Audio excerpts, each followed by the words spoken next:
I mean, right now, your camera can see it in the background. We really can't see the ice, and that is a huge danger sign. Amidst the aftermath of Thursday's blizzard, and as the temperatures continue to drop, it's more important than ever that we touch up on our ice safety this holiday season. Planning ahead is super important for people if they're thinking about doing any ice activities, because ice is never 100% safe. You can go out on the ice, the same spot, multiple times. First time you're fine. Second time it's a little bit risky. Third time you might go through. President of Wave Crest Aquatics, Christopher Love, recommends bringing something that can help you float, either a life jacket or a floater coat. He also suggests ice picks and a keyless plastic whistle in case of an accident.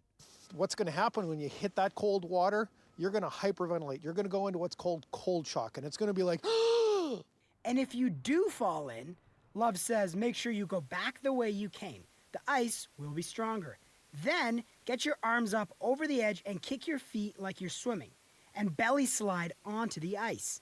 But make sure the ice isn't covered in snow. And this blizzard is not helping either, because snow on top of the ice, people think, well, snow, it's cold. But snow actually is an insulator. It actually prevents good ice formation because it acts like a blanket. It traps heat into the water, and so again, the ice doesn't form. For more information, you can visit the Wave Crest Aquatics website or refer to the City of Winnipeg website for more ways to stay safe this winter. In Winnipeg, Koby Mitchell, City News.